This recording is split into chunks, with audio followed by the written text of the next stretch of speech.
今日要同大家分享嘅呢就係豆沙煎堆啦。咁我呢度呢就有125g 嘅糯米粉。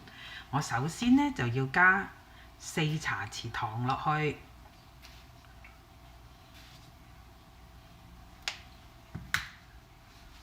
攪勻佢啦。嗱，將啲砂糖同埋糯米粉撈勻啦。咁然後呢，我哋就要準備一個暖水，呢度有25ml 嘅凍水，呢度呢就啱啱煲好75ml 嘅滾水，我哋撈埋佢，就開個暖水啦。嗱，咁就將呢個暖水呢，就倒入去我哋撈好嘅砂糖同埋糯米粉度啦。然後我哋嘗試攪勻佢咯喎，將啲水分盡量撥到周圍係啦。好啦，差唔多啦，我落手搓咯喎。嗱，咁就為之一個好嘅粉團。佢可以咧成團啦，又唔會話太濕或者太乾。咁我搓下佢之後咧，嗱我就分啦。我會做8粒呢個份量。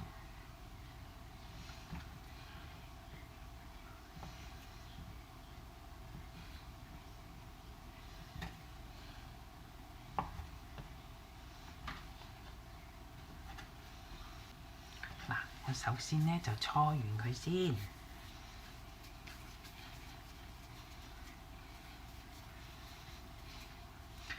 跟住撳扁，然後呢，呢啲係超市嘅即食豆沙啦，我就挑約莫係唔會好多，半茶匙到啦。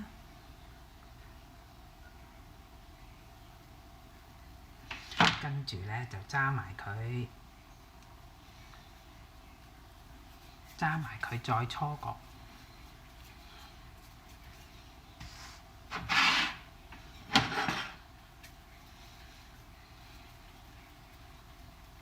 跟住呢手度呢濕少少水，濕少少清水搓搓佢，目的呢就係黏呢個芝麻啦，等佢可以上芝麻啦，濕濕地。咁我就做完1粒㗎啦，擺度。咁我做埋其他先啦。嗱，炸煎堆咧要留意啦。咁你首先咧用個油溫唔可以太高，咁你用中火熱鑊。咁你見到嗰個筷子些微起泡擺落去咧就得㗎啦，就轉去細火。咁另外一樣嘢要留意咧，要着長袖衫，因為有時會彈油㗎。嗱，咁個油溫啱，你見我做晒8粒咯喎，咁我擺落去啦，一粒粒。咁一次我唔擺咁多，擺4粒。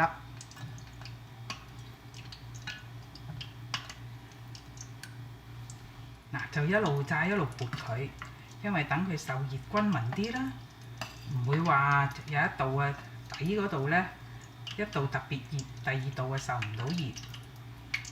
咁佢開始起泡啦，你可以撳下佢細細力。就唔好咁大力，揾個鑊鏟細細力撳下佢。咁佢一間膨脹到咁上下咧，就會浮面㗎啦。嗱，咁你撳落去咧就應該軟軟㗎嚇，即係撳得落㗎。如果你撳落去好硬咧，要夾硬撳咧就即係唔啱㗎啦。咁你剝佢出嚟算啦。因為如果你撳落去硬咧，再撳咧，咁佢會爆炸，會爆開咧，彈油咧就好危險嘅。嗱，咁其實佢而家夠大個咯喎，但係我再炸多陣喺低溫，就係等佢表皮硬啲啦。因為咧，你而家撈佢出嚟咧，佢會軟皮皮㗎。嗱，你見到譬如炸到啲芝麻咧黃啲咧，咁就得㗎啦。咁煎堆都硬啦，因為你太早拎出嚟咧，佢會軟皮皮㗎。個煎堆有時譬如你炸完出嚟咧，凹咗落去嘅咧，一凍咧就即係你太早拎出嚟。好啦，我覺得得咯喎，咁我撈佢出嚟啦，